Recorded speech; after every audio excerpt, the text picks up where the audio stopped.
Olá pessoal, tudo bem? Eu sou a Carmen do blog Kiwi do Mundo e hoje venho fazer mais um vídeo temático. Venho falar de um dos temas que eu mais gosto de falar nessas séries todas de vídeo temático, que é a questão da solidão na literatura. Solidão e loucura são dois dos temas mais recorrentes. Então dessa vez eu venho falar de 3 livros. Sol Também Se Levanta, do Hemingway, Enquanto Agonizo, do Faulkner e A Elegância do Ouriço, da Muriel Barbery. A minha edição do Faulkner está em inglês e a minha edição da Barbery está em francês. Então, assim, por que eu sempre falo isso? Porque às vezes as pessoas me perguntam que edição que eu tenho e tal. Então, assim, essas só em livrarias especializadas, tá? Isso aqui não. Sol Também Se Levanta, vou começar por ele. Qual é a situação aqui? A situação aqui é do pós-guerra, o período entre guerras, né? Pós-Primeira Guerra, período entre guerras, aquele período em que as pessoas não sabem o que fazer de si. Se elas já não têm os referenciais que tinham de antes da guerra, é uma geração que bebe, né? Claro, quem tem condições para isso, porque muita gente estava numa miséria tão profunda que nem beber poderia. E muitos vão para Paris. Muitos escritores foram para Paris, o próprio Hemingway, e aqui ele narra a história de um personagem que está em Paris e lá ele encontra com outras pessoas, um contando a história do outro, outras pessoas na mesma condição, um que bebe, outro que bebe, vão para a Espanha, vêm tourado. Então, por isso que em muitas edições deste livro a capa é alguma coisa relacionada à tourada. É um que gosta do outro, que não gosta do outro, que não gosta de si, enfim. É aquele vazio do período entre guerras que eu já comentei com vocês naquele vídeo sobre o período entre guerras. Aí eu explico melhor essa situação, acho que cita esse livro lá também, porque há vários livros sobre esse período, com histórias sobre esse período, né? E é uma solidão, é um vazio. As pessoas se sentem só no meio das outras pessoas, né? Embora estejam em amigos, se sentem só por quê? Porque não tem propósito, né? A solidão não quer dizer apenas uma falta de companhia. Às vezes você tem solidão a dois também, tem solidão em grupo. Você se sentir sozinha, você se sentir sem interlocução, você se sentir sem propósito, sem saber para onde ir, para onde vai. É aqui há disso em abundância. Enquanto Agonizo, que eu adoro, eu já fiz um vídeo sobre este livro do Faulkner. Aqui é a história de uma mãe, matrona aqui de uma família, que está para morrer, né? O título do livro não é por acaso. E a família já se prepara para a morte dela, ela vê o filho fazendo um caixão. Ela morre e em vida ela tinha manifestado o desejo de ser enterrada numa cidadezinha lá, Jefferson, acho.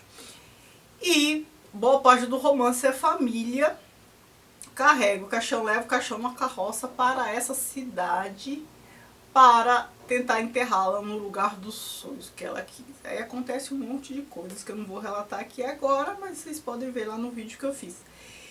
E a solidão aqui é a solidão dos personagens. A mesma situação aqui de você estar num grupo, mas se sentir sozinho. Aqui, a forma como o Faulkner narra também acentua isso. A gente tem cada capítulo narrado, fluxo de consciência de personagens diferentes. Então, assim, a gente vê a história contando assim, a família que vai enterrar a matrona, né? A matriarca, e a gente pensa, nossa, que família unida e tal. Mas a gente acaba tendo acesso ao pensamento de cada um e a gente percebe que não tem muita gente boazinha ali não tem muita vítima ali não. E é tudo muito solitário, eles entre si. Não só porque a gente tem acesso ao pensamento de cada um e isso já nos predispõe a pensar que eles são solitários, mas a história de cada um a gente percebe que não é uma história compartilhada, há uma falta de interlocução, eles têm segredos, eles têm pensamentos que eles não podem compartilhar com os demais. Então, assim, é uma família que, neste episódio específico de ter que enterrar a mãe, e aí começa até a cheirar mal o caixão, as pessoas se afastam dele, então a família fica isolada, mas eles são isolados entre si porque cada um tem a sua história. Cada um tem os seus propósitos ou falta de propósitos, os seus anseios e tudo mais. É um livro excelente. O Faulkner é excelente. Então, se quem nunca teve experiência de ler Faulkner, eu aconselho. Certo.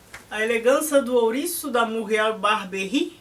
Aqui é uma história de duas solidões que depois se encontram. Aqui é a história de uma garotinha, acho que de 12 anos, se eu não estou enganada, que mora num condomínio chique, né? Ela é de uma família rica, classe média alta, só que ela não tem interlocução, né? Ela tem irmã, pai, mãe, mas ela não sente aderência com nenhum deles. É porque tá numa idade complicada? Talvez, mas não me parece. Parece ser algo bem mais complexo. Ela é uma pessoa sensível com a dor do outro, questões humanitárias, aí tem um pouco também da idade, aquela arrogânciazinha da idade, e ela é mais inteligente que a maioria, assim.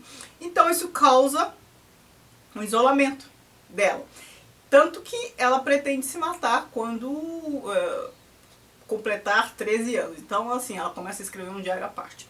Neste mesmo prédio, nesse mesmo edifício, a concierge, que é uma espécie de zeladora do prédio, também vive uma vida solitária. Ela quer se fazer parecer menos esperta do que é. Ela é culta, ela é muito consciente da sua condição de classe, da sua condição subalterna, mas ela tem cultura e ela não quer parecer ser esperta. Então, assim, ela simula, ela camufla o seu grau de instrução, o seu conhecimento, a sua erudição. E essas duas moram no mesmo prédio, só que cada uma fica isolada no seu mundinho, cada uma com seus planos de isolamento. Até que um personagem aqui as une. Acontece algumas coisas aqui que elas unem, mas não pense que vai ter um final maravilhoso, não. É uma história muito interessante. Ah, lembrei que eu fiz um vídeo. Eu tô aqui contando demais, nem precisava. Eu fiz um vídeo sobre este livro. Vou deixar aqui para quem quiser mais detalhes. Então, aqui a gente tem uma situação de solidão. E uma solidão muito pontuada por uma condição de classe, né? Nível econômico. Por falta de interlocução. E essa falta de interlocução também causada pela erudição das duas. As duas são acima da média. O que pode descambar para uma certa arrogância, o que é natural nesta situação. Então, assim, você não tem com quem falar, não tem com quem conversar e acaba não tendo paciência com os outros que são, né, mais limitados ou alienados. Em alguns casos isso aparece aqui. Mas é uma história bem legal, assistam lá o vídeo quem não assistiu. Então aqui eu tenho 3 situações de solidão. São solidões bem diferentes uma da outra, em lugares... Eu ia falar em lugares bem diferentes. Aqui ocorre em Paris, embora eles sejam... Alguns aqui sejam americanos. Mas isso aqui também é em Paris, né? A Elegância do Ouriço. Aqui é nos Estados Unidos. Então aqui estão 3 sugestões de bons livros sobre solidão. Eu gostaria que vocês me indicassem mais, já que esse é um tema tão recorrente, é um tema que muita gente gosta, tá bom? Conto com a colaboração de vocês. Muito obrigada por assistir, não se esqueçam de me seguir nas redes sociais e de curtir esse vídeo. Nas redes sociais é O Que Vi do Mundo, Instagram e Facebook, que é a página do blog. Nessas 2 redes sociais tem muito mais do que tem aqui no YouTube, certo? Obrigada, beijos e tchau, tchau.